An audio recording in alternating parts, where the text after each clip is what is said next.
শ্রী সুমন ভট্টাচার্য মহাশয়কে আমন্ত্রণ করছি তার উপস্থাপনা রাখবার জন্য। নমস্কার।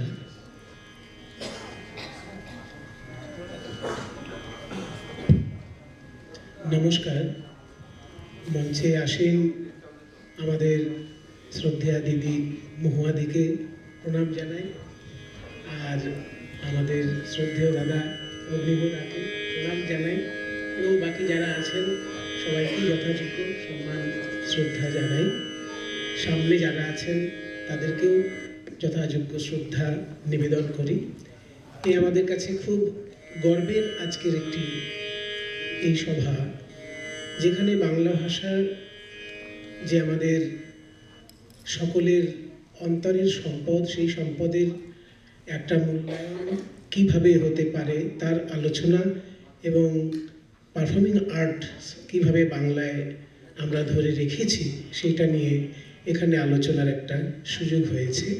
ভারত সরকারের পক্ষ থেকে এই ব্যবস্থা করার জন্য ভারত সরকারকেও আমি অন্তরের শ্রদ্ধা নিবেদন করি। আপনারা জানেন যে বাংলার পদাবলী সাহিত্য প্রায় 1000 বছরের সাধনার এক সঙ্গীত। সব থেকে পুরনো গান যদি বাংলায় কিছু থাকে তা হচ্ছে চর্যাপদ, এবং এই চর্যাপদে যে রাগ উল্লেখ আছে সেই রাগগুলো বর্তমানের রাগের সঙ্গে, বর্তমানে প্রচলিত রাগগুলোর সঙ্গে অনেকটা মেলে না, এবং না মেলার কারণ হচ্ছে ভারতের যে বিভিন্ন প্রান্তে শাস্ত্রীয় সঙ্গীতের নানা রূপ, তার মধ্যে পূর্ব ভারতেও কিন্তু শাস্ত্রীয় সঙ্গীতের নিজস্ব রূপ ছিল। সেই নিজস্ব রূপগুলো বাংলার কীর্তনে এখনো ধরে রাখা আছে, এটা আমাদের একটা গর্বের বিষয়। যেমন একটা সুর আমি বলতেই পারি, যেটা আমাদের সকলেরই জানা চর্যাপদ সম্পর্কে, কা তরুবর পঞ্চমী ডাল চঞ্চল চিয়ে পৈঠো কাল। তো এই যে গানটি দেখবেন ওখানে লেখা আছে পটমঞ্জরি, কিন্তু বাংলার পটমঞ্জরি কেমন সেটা জানতে গেলে কিন্তু আপনি পটমঞ্জরির রাগকে যদি অনুসরণ করেন তাহলে সেই সুর পাবেন না।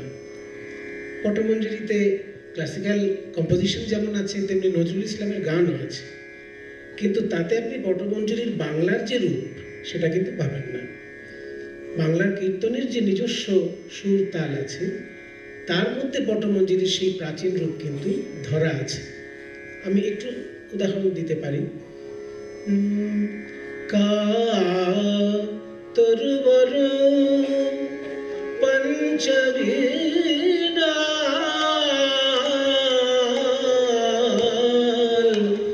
চঞ্চল চিয়ে পৈঠো কাল, পৈঠো কাল।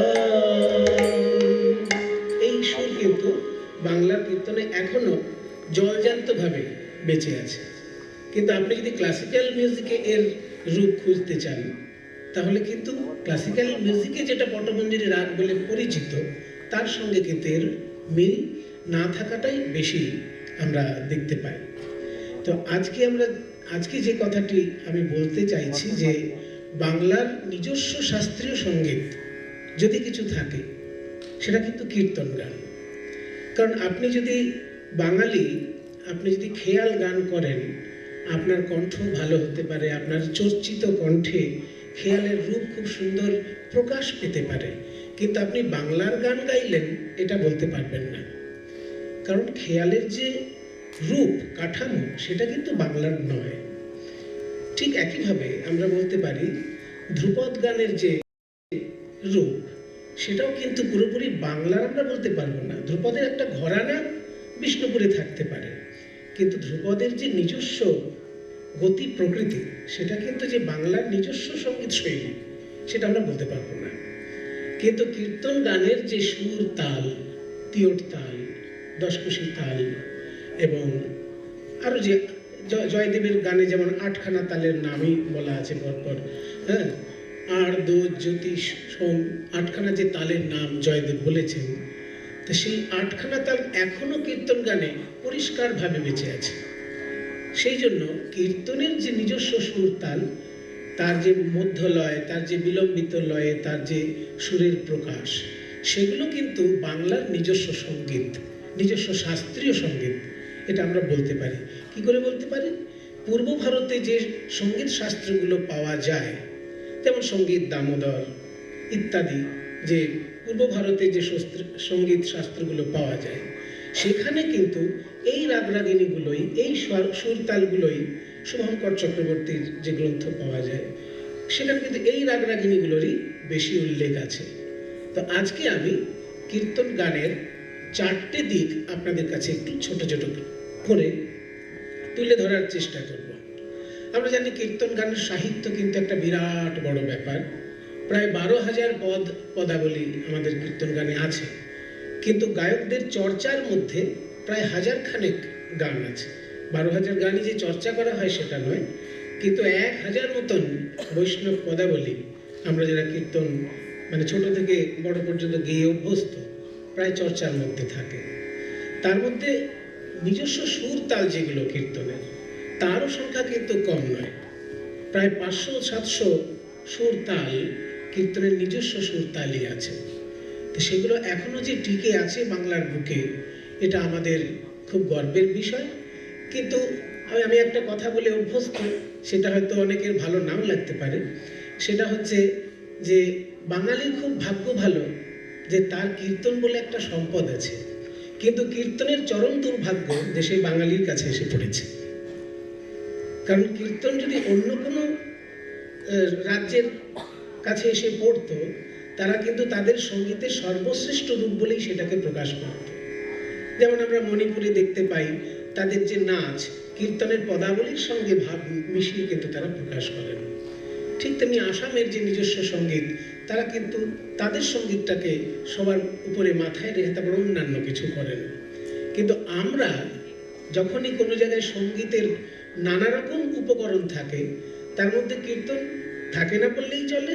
যদি কোথাও থাকে, সেটা নামে মাত্র একটুখানি কোনো রকম তাকে স্থানটা দেওয়ার জন্য থাকে। এটা খুবই দুর্ভাগ্যজনক একটা ব্যাপার।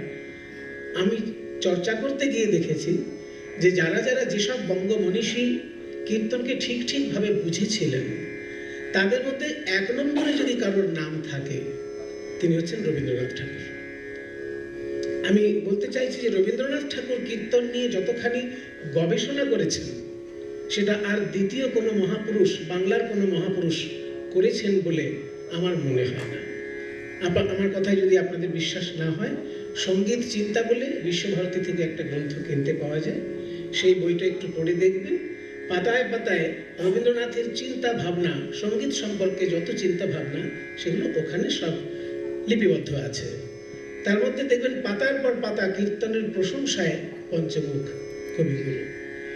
এবার বাঙালির কাছে তো কীর্তনের কথা আলোচনা করবে, কিন্তু রবীন্দ্রনাথ এমন একজন বাঙালি, তিনি যখন ইউরোপে গিয়েছেন, আইনস্টাইনের সঙ্গে আলোচনা প্রসঙ্গেও তিনি কিন্তু কীর্তনের কথা টেনে এনেছেন। আইনস্টাইন যখন জিজ্ঞাসা করলেন যে আপনাদের সঙ্গীতে এমন কোনো, ভারতের সঙ্গীতে, বাংলার কথা বলা হচ্ছে না, ভারতের সঙ্গীতে এমন কি কোনো গান আছে যেখানে গায়ক তার নিজস্ব কোনো অংশ জুড়ে দিতে পারে? তখন রবীন্দ্রনাথ আইনস্টাইনকে বলেছিলেন, yes, in Bengal we have a kind of song, kirtan we call ইট। চিন্তা করুন, আইনস্টাইনের সঙ্গে আলোচনা হচ্ছে রবীন্দ্রনাথের, সেখানে কিন্তু কীর্তনকে রবীন্দ্রনাথ ঠাকুর টেনে আনলেন। Kirtan we call it, it gives freedom to the singer to introduce parenthetical comments, phrases not in the original song. মূল গানে যে বাক্য থাকে না, সেই বাক্য কীর্তনিয়া নিজের সংযোজন করে গাইতে পারে। আপনি যদি কোনো রবীন্দ্রসঙ্গীত গান করেন, আপনি কিন্তু একটা লাইন জুড়ে দিতে পারবেন না সেইখানে। যদি নজরুল গীতি গান করেন, একটা নিজের লাইন জুড়ে দিতে পারবেন না। কিন্তু পদাবলী কীর্তন যদি আপনি গান করেন, ওই পদের যদি কোনো পদের অংশ আরো বেশি ভাব প্রকাশ করার আপনার ইচ্ছা হয়, আপনি কিন্তু আখর নামক একটা উপায় আছে কীর্তনে, সেই আখরকে প্রয়োগ করে আপনি কিন্তু আপনার নিজের ভাব নিজের ভাষায় প্রকাশ করতে পারেন। এই সুযোগটা বাংলার কীর্তন ছাড়া অন্য কোনো সঙ্গীত দেয়নি। এই জন্য রবীন্দ্রনাথ ঠাকুর আইনস্টাইনের কাছে কীর্তনের এই মহিমা তুলে ধরেছেন। তা কীর্তন গানের যে বিরাট সাহিত্য, এই হাজার হাজার পদাবলী সাধারণ মানুষের হজম করা তো সহজ নয়। ওই জন্য রবীন্দ্রনাথ ঠাকুর নিজে একটা বই বার করেছিলেন, পদরত্নাবলী। সেখানে 110টা পদ উনি নিজে সংকলন করে প্রকাশ করেছিলেন। নিজে পদাবলী সাহিত্যকে যাতে সাধারণ মানুষের কাছে গিয়ে পৌঁছায়, সেই জন্য পদ সংকলনও তিনি করে গিয়েছেন, পদরত্নাবলী। তা সেই কীর্তনের যে বিষয়বস্তু, সেটা মূলত ভক্তিরস। ভক্তিরসের আবার দুটি ভাগ আছে, গৌণ রস আর মুখ্য রস। গৌণ রসের মধ্যে হাস্য, অদ্ভুত, বীর, করুণ, রৌদ্র, ভয়ানক, বিভৎস, এই কটি 7টি রসকে গৌণ রস বলা হয়েছে বৈষ্ণব রসশাস্ত্রে। আর 5টি রসকে মুখ্য রস বলা হয়েছে। সেগুলো হচ্ছে শান্ত, দাস্য, সখ্য, বাৎসল্য, মধুর। তার মধ্যে মধুর রসকে আবার বিস্তারিতভাবে আলোচনা করা হয়েছে পদাবলী সাহিত্যে। সেই বিস্তারিতভাবে আলোচনা করতে গিয়ে মধুর রসের দুটি ভাগ করা হয়েছে, বিরহ এবং মিলন। বিরহকে 4 ভাগে ভাগ করা হয়েছে, পূর্বরাগ, মান, প্রেমবৈচিত্র্য এবং প্রবাস। আর এই প্রত্যেকটি বিরহের পরে পরে মিলন আসে, সেগুলোকে বলা হয় সংক্ষিপ্ত, সংকীর্ণ, সম্পন্ন, সমৃদ্ধিমান। এই যে 4টি বিরহ আর 4টি মিলন, প্রত্যেকটাকে আবার 8 ভাগে বিভক্ত করা হয়েছে। 64 রসের পদাবলী কীর্তন। কীর্তনের কিন্তু খুব গভীরভাবে আলোচনার একটি জায়গা। তো সেই 64 রস তো এখন দেখানো সম্ভব নয়। আমি ওই 4টি বিরহ রসের কিছু কিছু নিদর্শন আমি আপনাদের কাছে একটু একটু করে তুলে ধরছি। 4 রকম বিরহের মধ্যে প্রথম বিরহ হলো পূর্বরাগ। পূর্বরাগ কাকে বলে? রতিরিয়া সঙ্গমাৎ পূর্বং দর্শন শ্রবণাদিজা তয়োরুন্মিলতে প্রাজ্ঞেই পূর্বরাগ সৌচ্যতে। অর্থাৎ প্রিয়তম এবং প্রিয়তমার মধ্যে যখন একটা মনের টান সৃষ্টি হয়, রূপ দেখে বা গুণাবলী শ্রবণ করে, শ্রবণ এবং দর্শন জাত যে মনের একটা আন্তরিকতা সৃষ্টি হয়, এই আন্তরিকতাটার নামই পূর্বরাগ। তা রাধারানী যখন শ্রীকৃষ্ণের বাঁশি শুনেছেন, শ্রীকৃষ্ণের নাম শুনেছেন, তার যে অন্তরের বেদনা, সেটা চণ্ডীদাসের একটি পদে প্রকাশ পেয়েছে, সেটা আমি একটু গাইছি। দেখুন, রাগ বলা হয়েছে বিভাস, কিন্তু আমরা যে বিভাস চিনি সেই বিভাস কি দেখেন? আমরা যে বিভাস চিনি সেটা হচ্ছে পদা সাদা প ম প গ প দ প গ প গ রে সা রে গ প দ সা, সাউথ ইন্ডিয়ান বিভাস। কিন্তু কীর্তন গানে যে বিভাস শত শত বছর ধরে গাওয়া হচ্ছে, সে বিভাসে কিন্তু ভূপালীর মতন রূপ। এবং এই বিভাসেই বিষ্ণুপুরী ধ্রুপদও আছে, রবীন্দ্রনাথের অজস্র গান আছে। এই বিভাস রাগে টিওর তাল, সখী কিবা শুনাইলে শ্যাম নাম, সই গোয়া আমার কিবা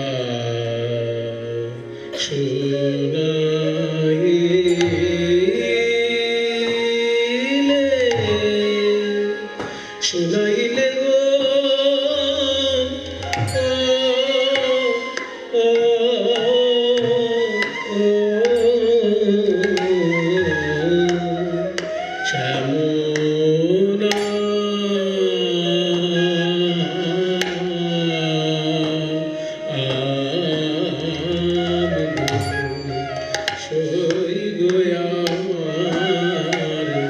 সুরের বিস্তার, শুনাইলে শ্যাম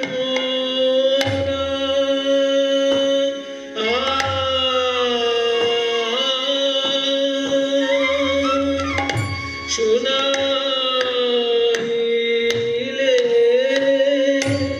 শ্যাম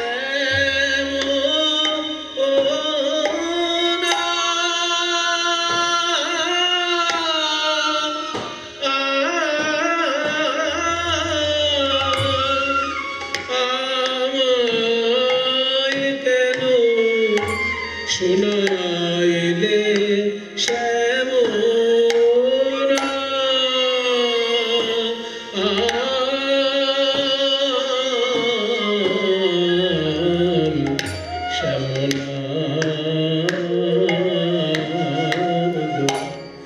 জন্মাবধি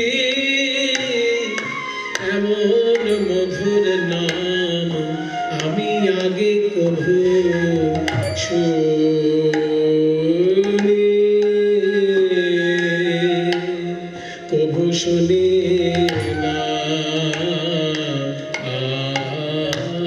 আইব, নামে কত মধু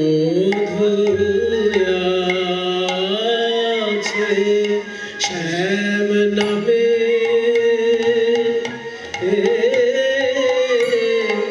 নামে কত মধু আছে, শ্যাম নামে নামে কত মধু আছে, শ্যাম নামে নামে কত মধু আছে। এটা মধ্য লয়ের তিয়র তাল এবং বিভাস রাগকে অনুসরণ করে গানটি গাওয়া হলো। কিবা শোনাইলে শ্যাম নাম, পরের অংশটা ছোট দশকশিতে গাওয়া হয়। কানের ভিতর দিয়া মরমে বসিল, কানের ভিতর দিয়া মরমে বসিল, আকুল করিল মন প্রাণ রে, আহা মরি রে আকুল, আমার মন প্রাণ হলো আকুল করিল মন প্রাণ রে, না জানি কতেক মধু শ্যাম নামে আছে গো আমার বদন, ছাড়িতে নাহি পারে নাহি পারে গো, জপিতে জপিতে না অবশ করিলে গো, কেমনে পাইব আমি তারে, বলো কেমনে পাবো, কেমনে পাবো,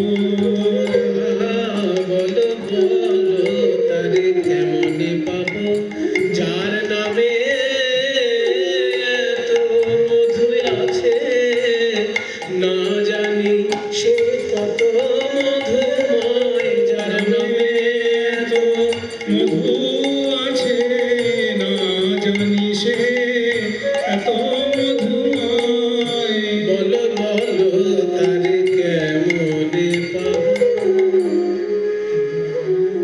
কীর্তন যখন গড়ানহাটি থেকে মনোহর সাহিত্যে এলো, গড়ানহাটি কীর্তনে শুরু থেকে শেষ পর্যন্ত রাগ এবং তালের শুদ্ধতা বজায় রাখা হতো, মানে যে রাগে শুরু হবে সেই রাগেই গানটা শেষ হবে, যে তালে শুরু হবে সেই তালেই শেষ হবে।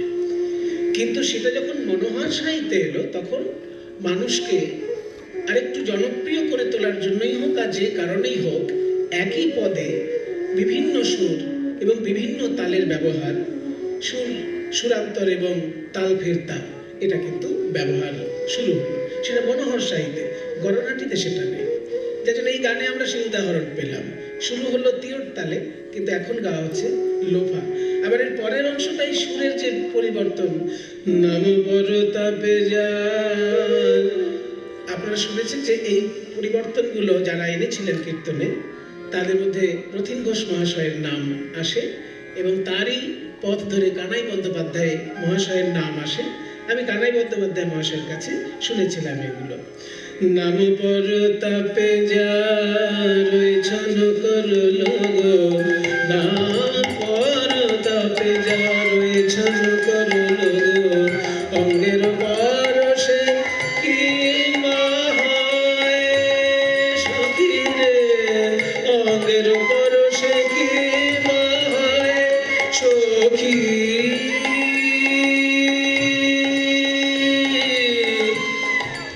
সখী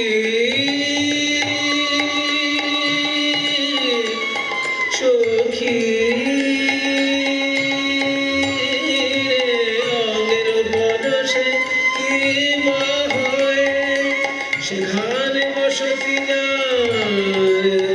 এখান থেকে দেখুন কি তারা কি সুন্দর সাজিয়েছিলেন, যে অন্য একটা রাগে যে আমি প্রবেশ করলাম, সেখান থেকে আবার আগের সুরটায় ফিরবো কি করে। সেখানে বসতি যার, নয়নে ঘেরিলে গো, যুবতী ধর্ম কইছে রয়, যুবতী ধর্ম কইছে রয়।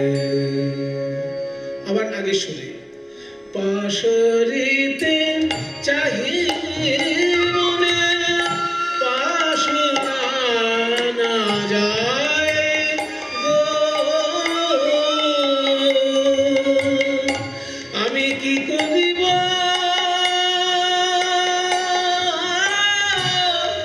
কি হবে উপায়,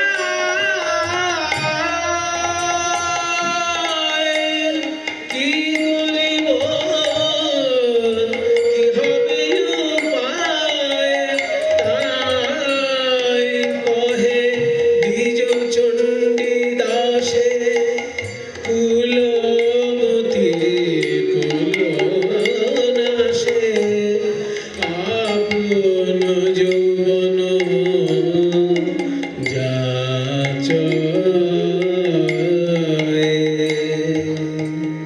এই পদে একটু আগে রাধারানী জিজ্ঞাসা করেছেন যে কৃষ্ণকে দেখে যদি আমার এই অবস্থা হয়, কৃষ্ণের পাড়ায় যারা থাকে তাদের কি অবস্থা হয়। চণ্ডীদাস উত্তর দিচ্ছেন, তাদের কি অবস্থা হয় শুনবে। তারা বিকায় শ্যামের পদতলে, বিকায় শ্যামের পদতলে, গোবিন্দ তোমার হলাম বলে, ভাসে দুটি আঁখি জলে, গোবিন্দ তোমার হলাম বলে, বিকায় শ্যামের পদতলে। কহে দ্বিজ চণ্ডী দাসে, কুলবতী কুলনাশে, আপন যৌবন যাচয়। তাহলে পূর্বরাগের একটা প্রধান জায়গা আমরা শুনলাম যে কিভাবে কৃষ্ণ নাম শুনে রাধারানীর প্রাণ ব্যাকুল হয়েছে। দ্বিতীয় বিরহের রূপটাকে বলা হয় মান। মান কখন হয় না, ভালোবাসা যখন গভীর হয় তখন তার প্রতি অভিমান হয়। রাধারানী মানে চন্দ্রাবলীর কুঞ্জে শ্রীকৃষ্ণ গিয়েছেন, তাই রাধারানী মান করেছেন। কিন্তু কেন মান করেছেন, এটার একটা সুন্দর পদে উত্তর দেওয়া হয়েছে যে চন্দ্রাবলী যদি একবার আমার কাছে আসতো, আমি নিজে হাতে কৃষ্ণকে তার হাতে তুলে দিতাম।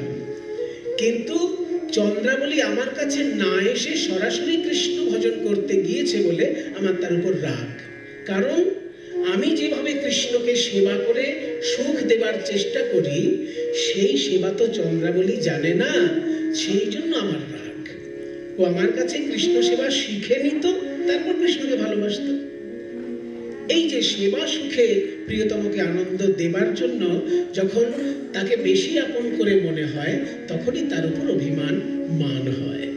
তো সেই মান ভাঙানোর জন্য, রাধারানীর মানটাকে প্রশমিত করার জন্য যে পদাবলী অনেক রয়েছে, তার মধ্যে একটা বিখ্যাত পদ জয়দেব গোস্বামীর গীত গোবিন্দ থেকে আমি একটু গাইছি। এই পদটাতেই জয়দেব লিখে দিয়েছেন একদম পদের মাথায় যে অষ্টতালে গাইতে হবে। আমাদের পরম সৌভাগ্য যে সেই অষ্টতালের গানটি এই 800 বছর ধরে এখনো আমাদের মধ্যে বেঁচে আছে।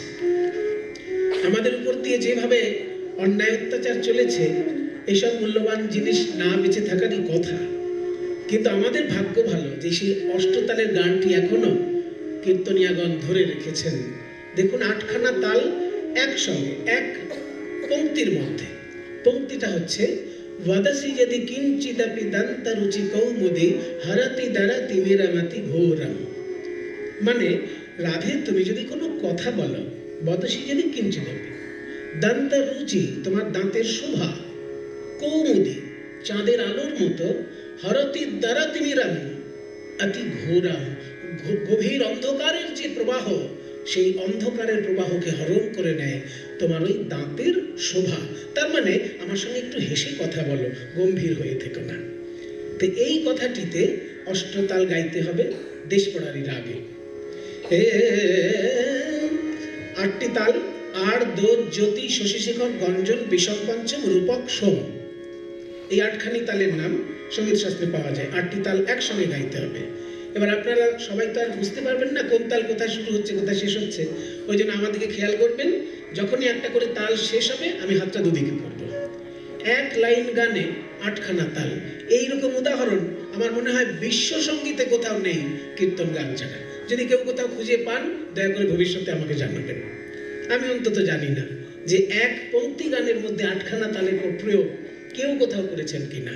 রবীন্দ্রনাথের গান আছে একটা গানের মধ্যে চারটে তালের প্রয়োগ আছে, কিন্তু কীর্তন গানে এই উদাহরণটি যে একটা লাইন গান, এক লাইনের মধ্যে আটখানা তাল পরপর, সেই লক্ষণ সেনের রাজসভার গান।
আপনারা জানি না কজন শুনেছেন, দেখবেন এক লাইন গানের মধ্যে আটটা তাল, এই একমাত্র সারা পৃথিবীতে মনে হয় একমাত্র উদাহরণ যা কীর্তন গানে আছে। তাল নিয়ে যদি কেউ গবেষণা করতে চায় তাকে এখানে আসতেই হবে, কীর্তনের কাছে তাকে আসতেই হবে।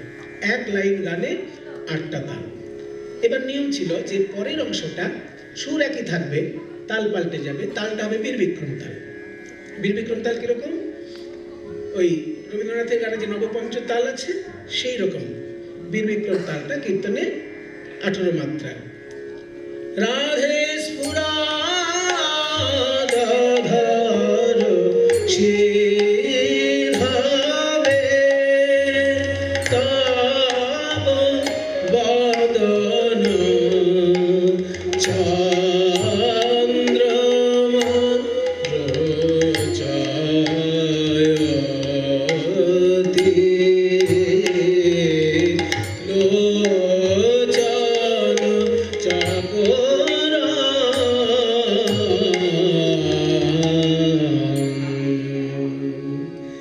তাহলে দ্বিতীয় অংশ মানে সেকেন্ড লাইন যেটা, স্ফুরদধর শীধাবে তব বদন চন্দ্রমা রোচয়তি লোচন চকোরম, মানে তোমার বদন চাঁদের সুধা পাওয়ার জন্য আমার নয়ন চকর যেন ব্যাকুল হয়ে আছে, লুব্ধ করছে আমার নয়ন চকরকে তোমার বদন চাঁদ।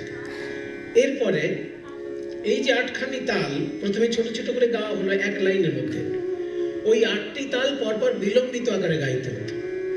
কিন্তু এখন আমাদের সেই ধৈর্য বা সেই সঙ্গীত আর নেই, সেই জন্য উদাহরণস্বরূপ আটটি তালের মধ্যে প্রথম যে তালটা সেটা বিলম্বিত আকারে আমি একটু দেখাচ্ছি।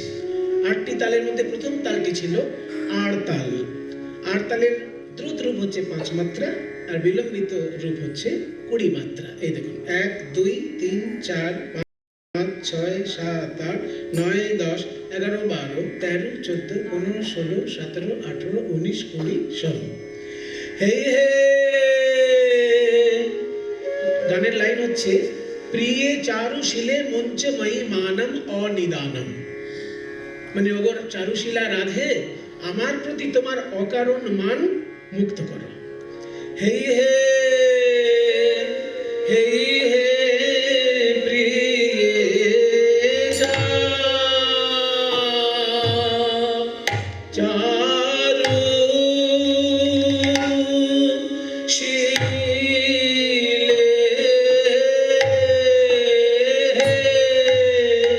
চারুশীলে মুঞ্চ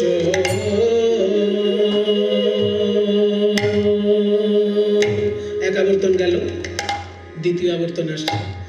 ও মুঞ্চ মই মুঞ্চময়ী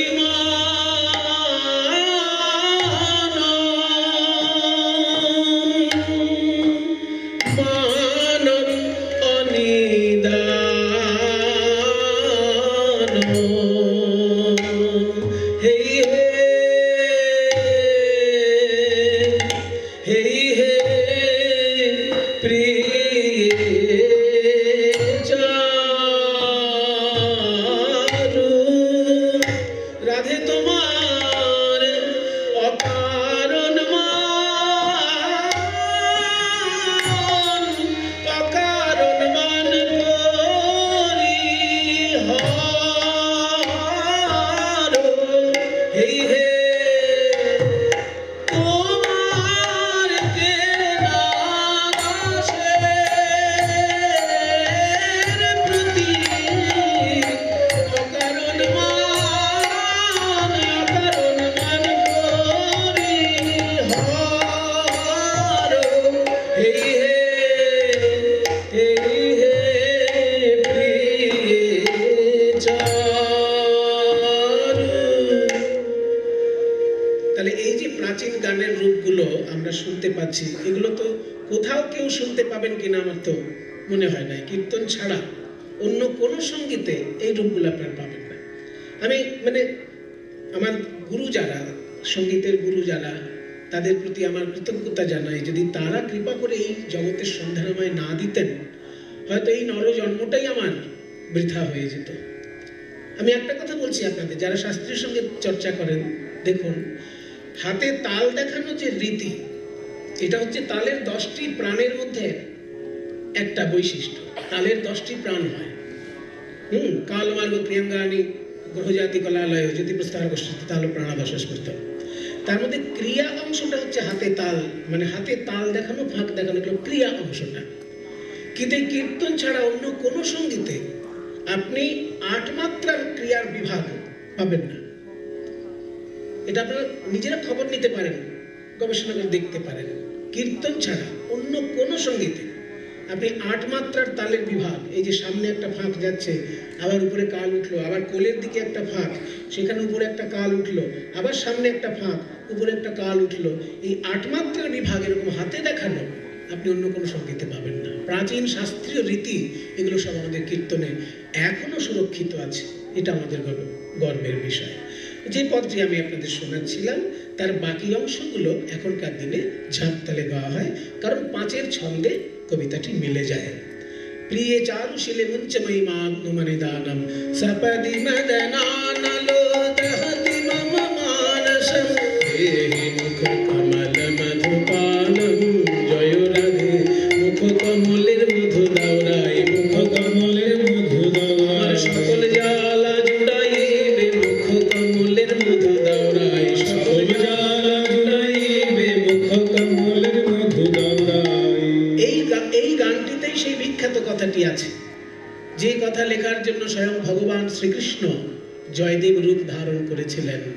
স্মরগরল খণ্ডনং মম শিরসি মণ্ডনম স্মরগরল খণ্ডনম। স্মর মানে কাম, গরল মানে বিষ। কাম বিষ নাশক তোমার ওই চরণ, আমার এই মাথায় দাও।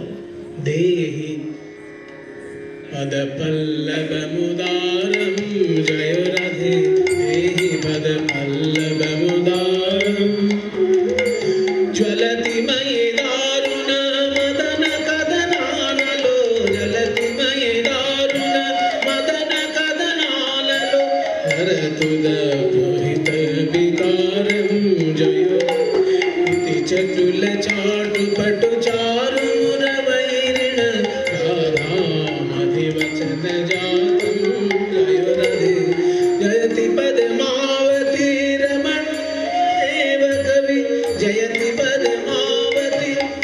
একটা জিনিস দেখুন, কবিরা সাধারণত নারী জাতিকে সম্মান করতে ভুলে যান, অনেক ক্ষেত্রে দেখা যায়। কিন্তু 800 বছর আগে জয়দেব গোস্বামী এই পদের মধ্যে নিজের নাম লেখার আগে পদ্মাবতীর নাম লিখছেন, যে পদ্মাবতীর জন্য আজকে আমি এত সুন্দর সাহিত্য সাধনা করতে পারছি, তাই নিজের নাম লেখার আগে পদ্মাবতীর নাম লিখছেন। জয়তি পদ্মাবতী রমণ জয় দেব কবি ভারতী বনিতমতি শাতম। তাহলে আমরা শুনলাম পূর্বরাগ, মান, প্রেম বৈচিত্র্য এবং প্রবাসের বিস্তারিত ব্যাখ্যায় আমি আর যাচ্ছি না, শুধু একটু করে এক লাইন করে উদাহরণ দিচ্ছি। প্রেম বৈচিত্র্যের অনেক ভাগ আছে, তার মধ্যে একটা হচ্ছে আক্ষেপ অনুরাগ। আক্ষেপ অনুরাগের মধ্যে আবার বাঁশি নিয়ে প্রচুর গান। একটা এমন গান গাইবো যেটা পদাবলী সাহিত্যে কোথাও পাওয়া যায় না, গুরুর মুখ থেকে, মানে বইতে কোনোদিন পাওয়া যায় না, এটা গুরুর মুখ থেকেই শেখা। স্বামীর মুরলী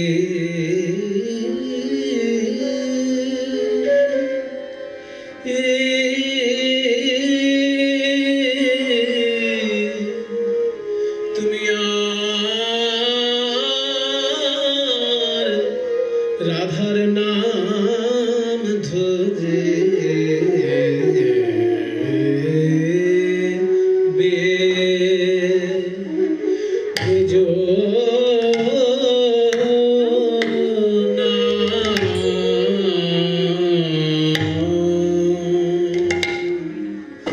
যে তালটি চলছে, এই তালও আপনি চট করে কোথাও পাবেন না। যে তালটি চলছে এই তালটির নাম বড় একতালি।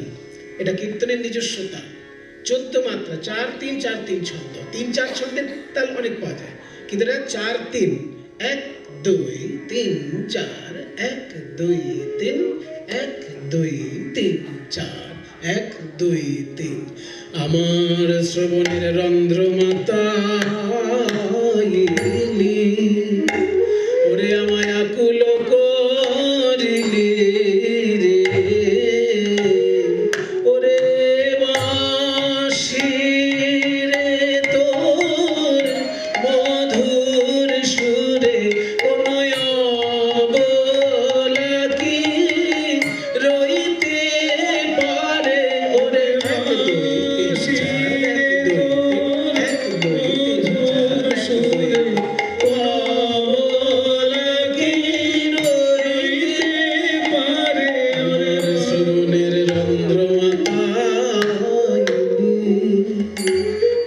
এই পদটি জ্ঞানদাসের রচনা, কিন্তু কোনো বইতে আমি পাইনি, গুরুর মুখে।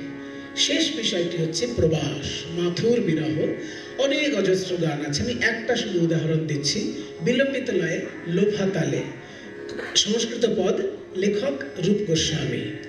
কোনন্দ কুল চন্দ্রমা কশিখী চন্দ্রিকালঙ্কৃতে কমন্ত্র মুরলীরব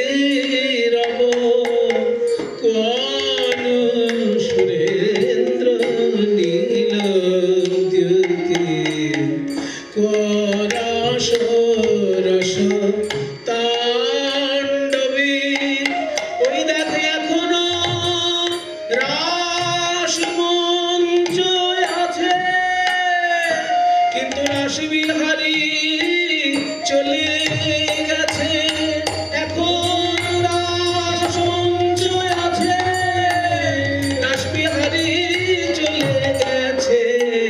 করাস রস তাণ্ডবী কশিখী জীবরক্ষ সধিয়ে নিধির মম সুধী তব হাবত হন্ত ধীর বিধি। শেষ গান চণ্ডীদাস ঠাকুরের লেখা।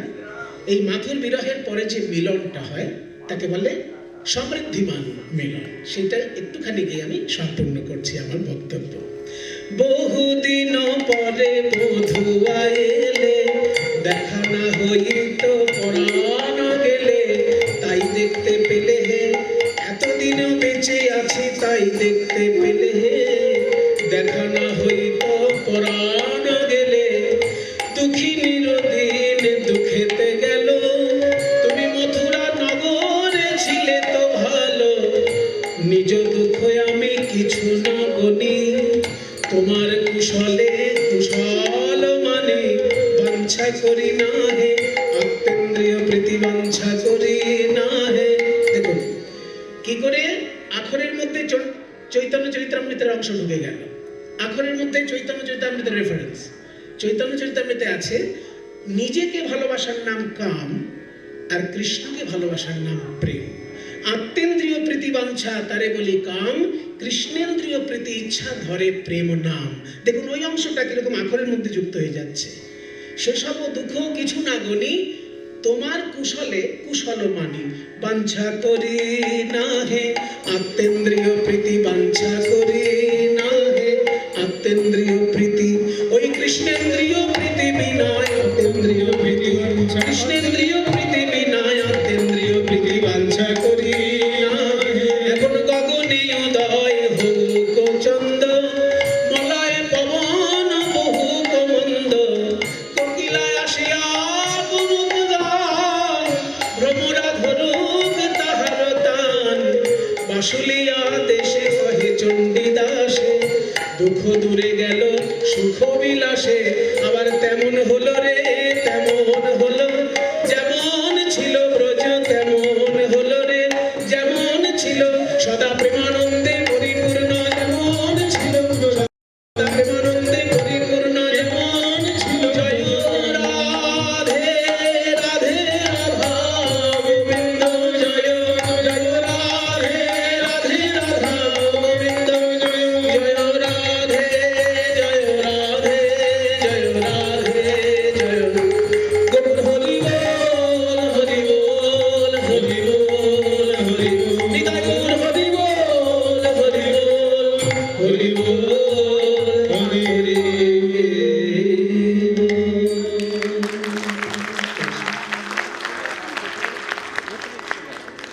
অগ্নিবোধাকে আমি বিশেষ করে প্রণাম জানাই।